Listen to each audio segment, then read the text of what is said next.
pessoal já deve estar cansado de me ver aqui na frente hoje. Pai do Senhor para os irmãos. Deus ainda vai falar com você nessa noite, amém? Quem tem Bíblia aí? Abre comigo a sua Bíblia. 2 Reis, capítulo 3.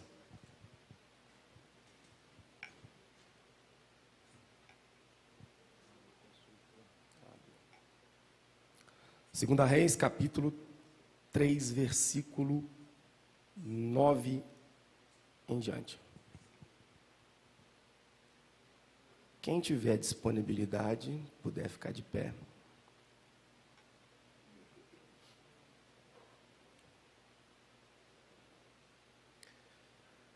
Partiram o rei de Israel, o rei de Judá e o rei de Edom. Após 7 dias de marcha, não havia água para o exército e para o gado que os seguiam. Então disse o rei de Israel: Ai, Senhor, chamou a estes 3 reis para entregar as mãos de Moabe. Perguntou, porém, Josafá: Não há aqui algum profeta do Senhor para que consultemos o Senhor por ele? Respondeu um dos servos de Israel: Aqui está Eliseu, filho de Safate, que deitava água sobre as mãos de Elias. Disse Josafá: Está com ele a palavra do Senhor. Então o rei Josafá e o rei de Edom desceram a ter com ele. Mas Eliseu disse ao rei de Israel: Que tenho eu contigo? Vai aos profetas de teu pai e aos profetas de tua mãe. Porém o rei de Israel lhe disse: Não, porque o Senhor é quem chamou estes 3 reis para entregar nas mãos de Moabe.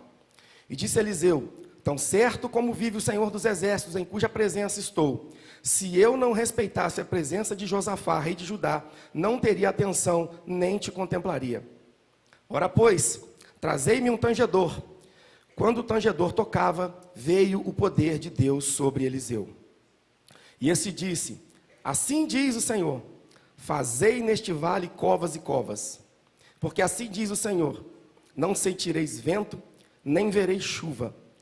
Todavia, esse vale se encherá de tanta água, que bebereis vós, o vosso gado e os vossos animais.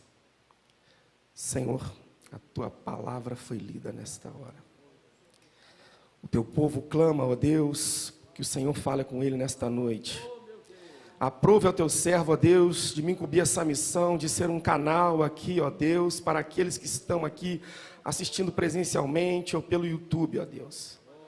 Eu te peço, ó Deus, que pela tua infinita misericórdia, fala com teu povo, ó Deus, traga um bálsamo àqueles que estão feridos, ó Deus, traga refrigérios, ó Pai, àqueles que estão cabisbaixo, ó Deus, traga, ó Deus, um alívio àqueles que estão sofrendo, ó Pai, mas também se sentir necessário, ó Deus, pode falar com teu povo da maneira que quiseres, ó Deus, através de advertências, ó Pai, ou da forma que o Senhor aprazer, ó Deus. Nós estamos aqui tão somente como instrumento de Ti, ó Deus, nada somos, mas o Senhor é poderoso para falar no meio do Teu povo nesta noite. Amém.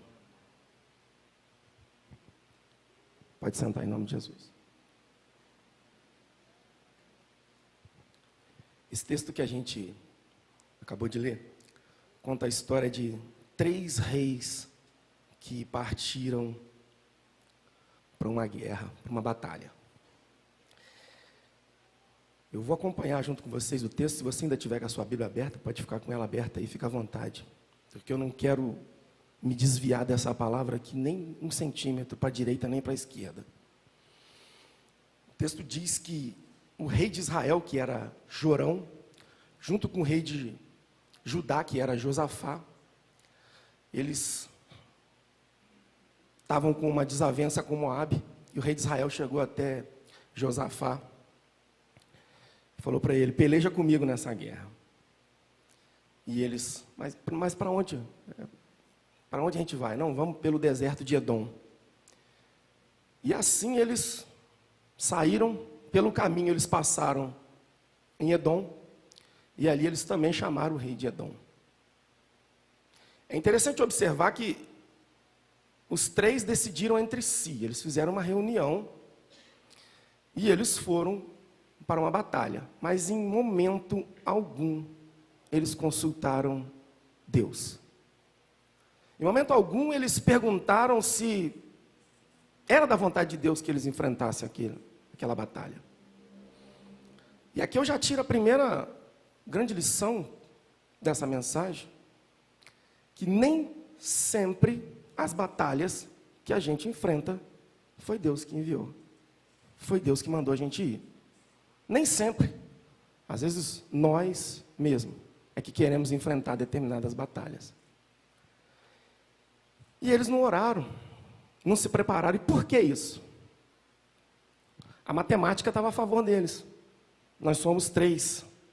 Rei de Israel, rei de Judá, rei de Edom. 3 exércitos marcharam contra Moabe. Vai dar certo? Não tem como dar errado. Porque eles estavam confiando na força do próprio braço. Eles estavam acreditando que eles eram fortes o suficiente para enfrentar aquela batalha. Era tão óbvio para eles que eles iam ganhar, que eles não precisaram nem de pedir autorização de Deus. E às vezes nós fazemos isso. Enfrentamos batalhas nossas e a gente está certo que vai vencer. Porque a gente está acostumado a vencer nossas próprias batalhas. Até um determinado dia, quando alguma coisa sai do controle. E o texto diz que depois de 7 dias caminhando pelo deserto, perdido, a tua Bíblia talvez deve estar falando, rodando, a minha não fala. Após 7 dias de marcha, não havia água para o exército, para o gado que os seguiam. 7 dias era muito mais do que o tempo que eles gastariam para ir àquele lugar. Mas eles ficaram rodando em círculo ali. E antes mesmo deles enfrentar o inimigo, eles já tinham esgotado os recursos. Quem iria derrotar aqueles 3 reis não era nem o adversário, porque eles não chegaram nem a colocar a mão na espada. Não precisou, a própria adversidade do caminho parou eles ali. A própria adversidade colocou a mão e falou, não, aqui não. E ali eles se encontraram em desespero. 7 dias para dentro de um deserto, não tinha mais água, não tinha mais alimento, os soldados reclamando, o gado começando a morrer, ele já não sabia para onde ir, já tinha perdido completamente o rumo. Aí, nesse momento alguém lembrou, acho que agora é uma hora boa para a gente consultar Deus. Agora deu tudo errado, agora Deus vai entrar aqui e vai livrar a gente. E aí Josafá perguntou, não há aqui algum profeta do Senhor para consultarmos ele? E alguém respondeu para ele, aqui está Eliseu, filho de Safate, que deitava água sobre as mãos de Elias. Tinha 7 dias que o profeta estava no meio daquele povo. 7 dias que o profeta estava ali, ele não falou uma palavra. 7 dias que aquele que era a pessoa a quem Deus usava como porta-voz, estava ali no meio deles, e não falou absolutamente nada. O que eu entendo? Eu entendo que Deus, muitas das vezes, Ele dá corda. Ele nos observa caminhando rumo aos nossos próprios interesses, à nossa própria vontade, porque nós simplesmente não consultamos Deus, porque nós simplesmente não atraímos Deus para as nossas decisões, porque nós simplesmente trilhamos os nossos próprios caminhos e a nossa vaidade não nos permite consultar Deus. Eu me lembro que quando eu era jovem, adolescente na igreja, eu tinha uma dificuldade, porque existia uma cultura de tudo que a gente ia fazer tinha que orar. E eu entendia naquela época, talvez algum adolescente aqui entenda, que a vontade de Deus era uma coisa muito ruim. Dava medo de perguntar a vontade de Deus e Deus falar não. Mas que Deus é esse que só quer coisa ruim para a gente? Romanos 12 fala, rogo-vos, pois, meus irmãos, que apresenteis vossos corpos em sacrifício vivo, santo e agradável, e não vos conformeis com esse mundo, mas transformai-vos pela renovação do vosso entendimento, para que então experimenteis qual seja a boa, perfeita e agradável vontade do Senhor. Mas a gente tem esse bloqueio, vontade de, será que Deus vai? E a gente vai entrando, e às vezes Deus tem o melhor está aqui, ó. Deus está falando, meu filho, vai por aqui, ó. E a gente, vou consultar, não, vou para cá. E aí nesse momento chamaram Eliseu. E Eliseu, ele estava anônimo até aquele momento. Ele foi ali mais como um soldado, acredito eu, o texto me leva a crer isso, do que como um profeta. Ninguém perguntou para ele. Só que naquele momento o profeta foi consultado.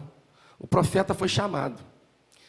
E, versículo 13, mas Eliseu disse ao rei, que tenho eu contigo? Vai aos profetas de teu pai, aos profetas de tua mãe. E ele teve uma discussão com eles, porque a gente conhece que naquela época as duas tribos, os dois, reino do norte e reino do sul, ali estavam divididos, os reis que ali estavam governando não eram tão tementes a Deus como foram os seus avós. E nesse momento, Eliseu, ele fala a seguinte palavra, quando ele é colocado para profetizar. Ora, pois, trazei-me um tangedor. Na sua Bíblia talvez deve estar escrito, ora, pois, trazei-me um arpista, ou um músico, ou um levita. E eu fiquei tentando entender por que ele pediu para trazer um músico antes dele falar. Eu estava observando que toda igreja evangélica, dependente de qual que ela seja, se Deus é o centro, se Cristo está no centro dessa igreja, se ela for da parede preta, se ela for church, se ela for o que for, não importa. Ela tem uma liturgia de culto, você deve ter observado isso, e nunca fui numa igreja que foge disso, que você tem, numa primeira metade, adoração, e numa segunda metade, palavra. E o que significa isso? Significa que a gente primeiro adora, e depois Deus fala. Existe um processo natural que você tem que fazer, onde primeiro eu vou atrair Deus para dentro. Primeiro eu vou render graça e louvor a Deus, depois Deus vai se manifestar. E aí ele chama o arpista, para que esse arpista comece a entoar cântico, para que ele tenha então capacidade de entrar diante da presença de Deus. A gente consegue ver isso claramente na Bíblia em dezenas de outros textos. Rapidinho aqui, para não tomar o tempo, a gente vê lá Paulo e Silas na prisão. Estavam ali presos porque tinham tirado o espírito de adivinhação de uma moça, pregando a palavra, foram presos, colocaram troncos nos pés, açoitaram eles, estavam todo machucado, estava todo destruído. E, em vez deles murmurar, eles louvaram. Eu entendo, irmão, qualquer um que tivesse passado pelo que Paulo e Silas passou, de murmurar. Eu vou um pouco mais além. Eu estou aqui no meu campo visual aqui, eu devo conhecer uns 2, 3% das pessoas que eu estou olhando. Eu não conheço a vida de ninguém. Mas talvez você tenha hoje, sentado nesse banco, mais motivo para murmurar do que para louvar.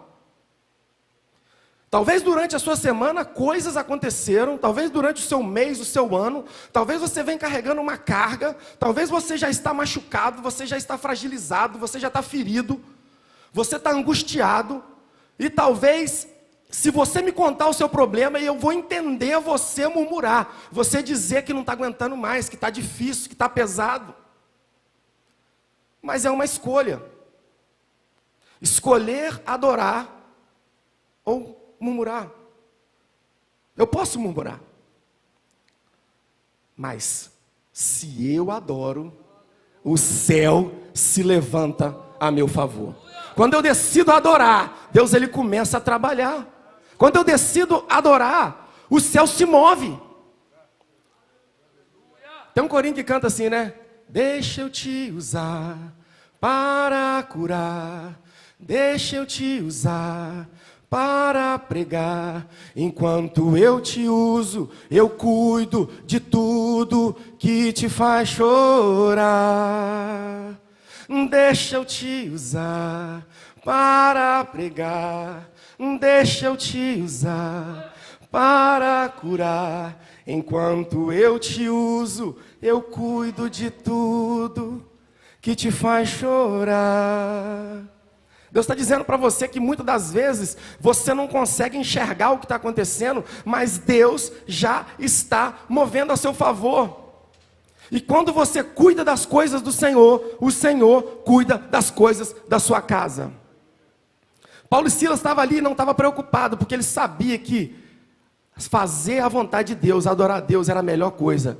E à meia-noite houve aquele terremoto, aonde ele e Silas foram livres e ali ganharam o carcereiro e aconteceu aquela coisa maravilhosa, porque eles, em vez de reclamar, eles começaram a adorar. Em vez de simplesmente questionar, tentar entender, Senhor, mas eu estou fazendo a tua obra, eu estou aqui cuidando da tua casa e eu estou aqui todo sangrando, todo machucado. Eles, não, vou adorar.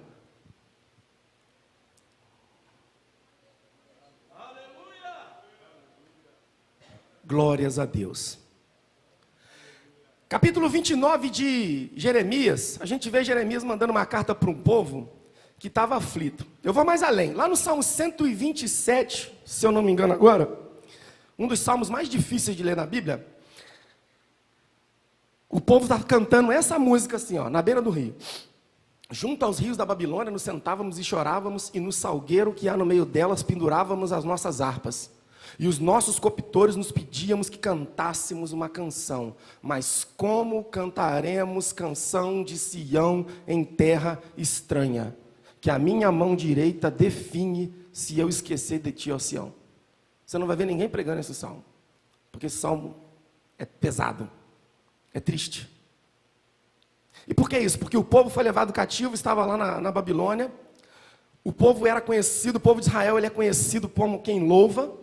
E isso até hoje, tá? O servo de Deus ele é conhecido como alguém que louva. O servo de Deus ele tem um louvor marcado nele.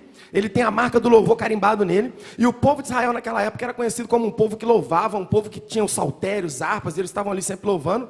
E aí quando eles foram para dentro da Babilônia, os babilônios sabendo disso, canta aí aquele hino lá bonito, lá, aquele hino que você canta na igreja lá. Canta aquele louvor da Cassiane que você canta lá. E aí eles falaram, aqui eu não vou cantar não, que a minha mão direita se atrofie, se eu cantar aqui passando pelo que eu estou passando. Desistiram de louvar a Deus no momento da dificuldade. No momento da dificuldade, penduraram as suas harpas. A harpa que aqui o texto está falando é aquela harpa que vocês devem conhecer, aquele arco grandão que tinha um monte de corda, que o povo de Israel usava muito. Mas aqui na igreja a gente usa uma harpa também, que é uma harpa, serve também, aplica. Esqueceram a harpa, não canta mais. E a gente sabe que o momento do louvor é o momento onde Deus se manifesta no meio do povo. Quando nós começamos a louvar, Deus começa a se mover. Quando nós começamos a adorar, as coisas começam a se movimentar. E Deus começa a falar no meio do povo. E o que é o grande problema? Que muitas das vezes nós temos uma cultura de o louvor fica por conta do ministério de louvor, fica por conta da orquestra, fica por conta de quem está aqui em cima. E às vezes a gente sai de casa e a gente vê um culto onde Deus está falando, onde o louvor está abençoado, onde está acontecendo coisa maravilhosa. E a gente vê o irmão do lado da esquerda às vezes está chorando, o irmão do lado da direita está sendo renovado. E muitas das vezes a gente não está recebendo nada e a gente acha que a palavra não está chegando na gente. Só que às vezes a gente não consegue identificar que aquele irmão que estava do lado direito e do lado esquerdo, ele já vem louvando. Às vezes ele vem louvando lá da casa dele. Às vezes ele já vem no carro cantando um louvor, ele já vem entoando, já vendo, Deus vai trabalhar poderosamente. E ele fez a parte dele. Às vezes o irmão que está aqui na frente aqui está se esgoelando para cantar. E a gente está aí distraído. E aí o culto acaba e a gente fala, o culto hoje foi legal. Mas nesse culto, nesse mesmo culto, teve gente que foi tocado, teve gente que não foi. Teve gente que começou a cumprir no protocolo da adoração e teve gente que lá atrás estava esperando. Vai acontecer alguma coisa aqui, eu vou ficar sentado e na hora que acontecer, aí eu entro no mistério. E aí chegou Eliseu e o louvor começou a entoar. E diz aqui no versículo 15, quando o tangedor tocava, veio o poder de Deus sobre Eliseu. E este disse, assim diz o Senhor, fazei neste vale covas covas. E quando eu estava lendo esse texto, eu fiquei me colocando no lugar daquele soldado. Você imagina o seguinte, você está ali fazendo uma caminhada de 7 dias, a água acabou, o gado está morrendo, você está desesperado, você chama o profeta, crente que o profeta vai chegar e falar assim, Deus está mandando a água agora, e o milagre acontecer. E o profeta vai lá, ora, e aí a resposta do profeta, que Deus mandou dizer, a resposta do profeta, vamos cavar, vamos fazer cova. Cava um buraco. E aí, um olha para o outro e fala, ele quer matar a gente, né? Essa cova que a gente está cavando aqui, a gente vai cavar, quando a gente acabar de cavar ela, que é a última energia que a gente tem, a gente já deita nela, e depois é só empurrar a terra para cima, né? Porque daqui a gente não vai sair. Acabou. Eu estou querendo água, ele mandou cavar cova. Como assim cova? Mas deixa eu falar uma coisa para você. O milagre de Deus, ele vem quando você esgota a sua força física. Se você não chegar até o limite da sua própria capacidade, Deus não entra com milagre. Sabe por quê? Porque Deus não divide a glória dele com ninguém. Se você não tiver esgotado toda a sua força, quando o milagre vier, você vai falar que foi você. Mas se você tiver exausto, se você já não tiver mais nada para entregar, e Deus entrar e fazer, você vai falar, foi Deus. Porque de mim não tinha mais nada. Eu não tinha mais para onde ir. Eu não tinha mais condição. E Deus fez o milagre. Só é milagre quando eu, com a minha capacidade, já não consigo mais fazer. Foram 7 dias aonde 3 exércitos e 3 reis marcharam, rodaram. Uma jornada que deveria ter dado aí uns 3 dias no máximo. E aí o profeta fala assim, cava. Vamos cavar.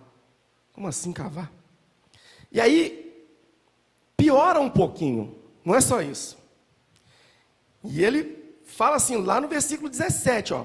Porque assim diz o Senhor, não sentireis vento, não vereis chuva, todavia esse vale se encherá de água, que bebereis vós, vosso gado e os vossos animais. Ele está dizendo assim, ó. Você vai cavar, mas você não tem garantia nenhuma visual de que alguma coisa está acontecendo.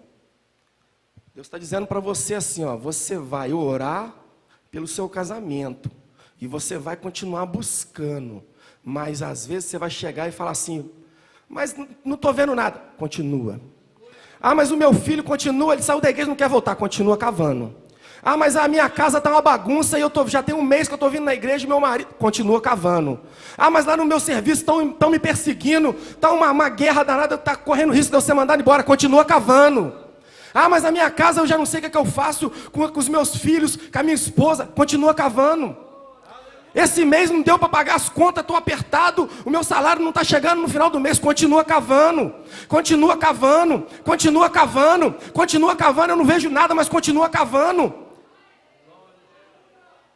Continua cavando, porque Deus trabalha muitas das vezes, às vezes Ele faz alarde, mas muitas das vezes Deus trabalha em silêncio.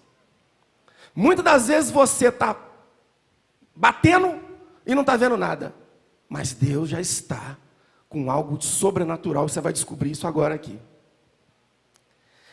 Salmo 126, ele diz assim, ó, quando o Senhor restaurou a sorte de Sião, estávamos como os que sonham, então a nossa boca se encheu de riso e se diziam entre as nações, grandes coisas fez o Senhor por nós e por isso estamos alegres. Restaura, Senhor, a nossa sorte como as correntes do Negueb. Quem está escrito correntes do Negueb na Bíblia aí, levanta a mão para me ver. Deve ter umas 3 ou 4 só. Quem está escrito corrente do sul? É pessoal que não está com a Bíblia aberta. Algumas Bíblias vão dizer corrente do sul, outras vão dizer corrente do Ribeiro, e outras vão dizer corrente do Negueb. Quando você chegar na sua casa, agora não. Você vai lá no YouTube, ou no Google, ou aonde você usa, e digita lá, torrentes do Negueb. Você vai descobrir um fenômeno geológico, geográfico, não sei dizer o que acontece lá na região da Palestina, que é o seguinte: a chuva, ela vem, as nuvens, ela chega perto do deserto de Negueb, esse deserto, e ela é contida pela montanha, ela não atravessa, ela fica retida ali. A chuva cai de um lado e do outro lado está com sol. Mas, depois que a chuva do lado de lá vai embora, sem sol, sem vento, sem nuvem, sem nada, começa a jorrar água da montanha e começa a descer por aquele vale. Eliseu conhecia geologia? Não. Eliseu era meteorólogo, alguma coisa assim? Não. Eliseu sabia o que ia acontecer no dia seguinte? Não. Mas Eliseu conhecia um Deus que falou para ele assim, ó, vai lá e fala para aquele povo que é para cavar. Não dá muita satisfação não. Não explica muito não, só fala para eles cavar. Cava lá que a minha parte eu faço. Cava. Sabe o que Deus está dizendo para você hoje? Para de ficar tentando achar explicação para milagre. Milagre não tem explicação, não. Para de ficar pedindo alguém para te dar um manualzinho de instrução, explicando um detalhezinho de tudo que você precisa. Ah, tem que fazer assim, depois, mas por que isso? Mas por quê? Mas por quê? Mas por quê? Mas por quê? Cava. Talvez Eliseu nem tenha descoberto o que aconteceu, mas Eliseu viu o milagre. Aquele povo viu o milagre. Quem cavou, quem foi lá e fez uma cova e tirou terra, ele viu. Na manhã seguinte, quando a água começou a brotar, ele viu a sua cova encher de água.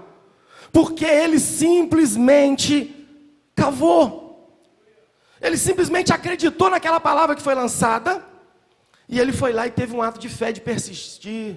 Um ato de continuar. Lá na tua rua. Ou lá no teu trabalho. Ou lá em qualquer lugar que você frequente, deve ter alguém que deve se referir a você como o crente. Será que tem? Lá na minha rua, lá tem uma senhora lá que ela é mãe de São. Uma vez eu fui fazer um serviço na casa dela, ela ficou olhando para mim um tempão assim, aí me mediu, aí olhou, daqui a pouco ela virou para mim, falou assim, você é filho da Luzia, a crente, não é? Falei, sou, graças a Deus. Que bom que a minha mãe é conhecida no bairro dela como a crente. Se você não é conhecido no seu bairro como crente, você fica preocupado, tem alguma coisa errada aí, porque o certo é você ser conhecido como crente. E aí vai ter aquele vizinho que vai olhar e vai falar assim, olha lá o crente. E aí ele vai perguntar para você assim, e agora? O que o crente vai fazer? Agora que ele ficou desempregado. E agora? O que o crente vai fazer que a filha dele, adolescente de 16 anos, falou que não quer mais ser crente? E agora? Ô crente, o que você vai fazer agora? O crente está passando por dificuldade e o ímpio está esperando uma resposta. Talvez você não saiba, mas tem um monte de gente no seu bairro, na tua rua, que está olhando para a tua vida e está esperando uma resposta. Quando ele vê você passando por uma adversidade, ele fica te observando. Primeira coisa que ele fica te observando, qual é a postura daquele crente quando ele passa pela adversidade? E eu já vou falar uma coisa para você, crente passa por diversidade, tá, irmão? Crente passa por diversidade. Agora, crente não se curva na diversidade. Crente não se dobra na dificuldade. Crente se mantém em pé. Ele vai para a igreja, ele coloca a melhor roupa. E ele fala, eu vou para a igreja adorar o meu Senhor. Eu vou lá na casa do Pai, é lá que tem resposta. Eu não vou ficar reclamando pelo bairro aqui não. Eu não vou sair pelos botequins, pelas padarias, resmungando, falando que está dando errado, fazendo fofoca do meu marido, fazendo fofoca do meu filho, falando que meu filho não obedece, falando que meu filho está mexendo com coisa errada. Eu não vou não, eu vou lá na onde eu tenho resposta. Eu vou lá na casa onde Deus trabalha a meu favor. E aí o vizinho fica perguntando, como é que ele vai fazer? Como que ele não caiu? Como que ele vai resolver esse problema? E às vezes você está aqui hoje e você está falando, tá, mas eu não sei a resposta. Talvez você mesmo não sabe. E eu vou falar para você, eu também não sei. E eu não preciso saber. Tem um louvor que fala assim, ó. A resposta é que eu vivo de milagre, desta vez vai ser mais um milagre. Eu não sei como Deus irá fazer, mas eu sei, vai ser perfeito, como tudo que Ele faz. Vai ser perfeito. Como Deus vai fazer? Não sei. Deus vai mandar a nuvem atrás da montanha? Não sei. Deus vai fazer aquele que te persegue lá e te abençoar? Não sei. Deus vai fazer o que está dando errado começar a dar certo? Não sei. Mas eu sei que Deus já está fazendo. Enquanto você está aqui orando, enquanto você está cavando, Deus está fazendo e vai ser o melhor. Vai ser o melhor, não vai ser de qualquer jeito não. Porque Deus, ele trabalha no tempo certo. Às vezes as pessoas falam assim, Deus demora. Não, Deus não demora. Deus, ele não chega atrasado e não chega adiantado. Deus é Senhor do tempo. E ele chega no tempo certo.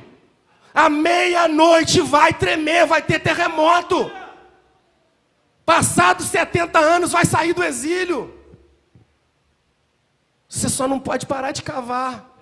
Você só não pode ficar querendo questionar. Você só não pode ficar perguntando, mas por que está acontecendo isso? Está tão difícil. Levanta dessa sua cadeira, veste sua roupa melhor, vem para a casa do Senhor, chega aqui, dobra seu joelho, entrega tudo que você tem no altar, se derrame nos pés do Senhor, porque enquanto você estiver fazendo a vontade do Pai, o Pai está entrando na tua casa, está cuidando da tua família, está cuidando dos seus, está cuidando do teu emprego, aquele que está te perseguindo, está cuidando da tua rua, está cuidando da tua saúde, está cuidando da tua área financeira, está cuidando de todas as áreas da sua vida, enquanto você faz as coisas de Deus.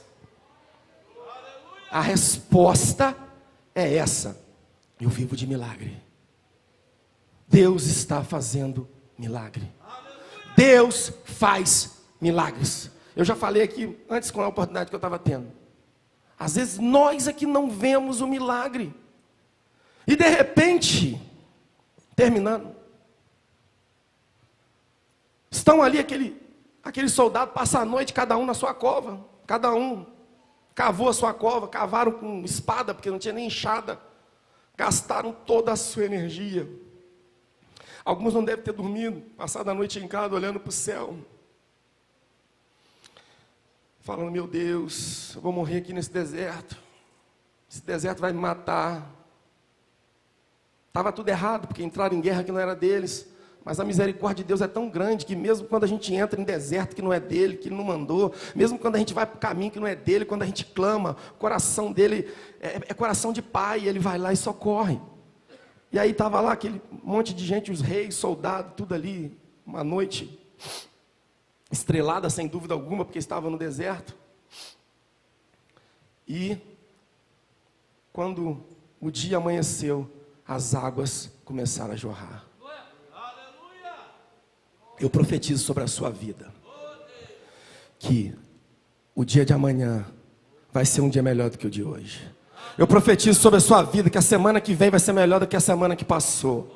Eu profetizo sobre a sua vida que o mês que vem vai ser melhor do que o mês passado. Eu profetizo sobre a sua vida que a partir de agora, cada ano que vier, vai ser melhor. Porque você vai entender aquilo que Deus tem para você. Você não vai aceitar pouca coisa. Você vai querer sempre mais. Porque você vai falar assim, não, Deus é comigo. E eu não vou parar de cavar.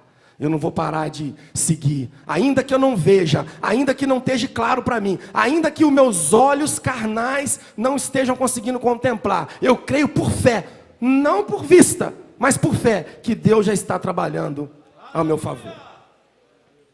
A Bíblia fala, a última, para terminar, a Bíblia fala que Eliseu mesmo, ainda numa outra passagem, estava sendo perseguido pelo rei, agora não me lembro qual rei, não sei se era Acabe. E ele estava ali, o servo dele foi beber água de manhã, e ele chegou e viu um exército cercando eles, e ele voltou e falou com Eliseu: nós vamos morrer, porque nós estamos cercados. E Eliseu riu, porque quando você é carnal, você só vê o que está na sua frente, quando você é espiritual, você enxerga muito mais. Eliseu não orou para Deus mandar nada. Ele não orou, porque ele já estava vendo.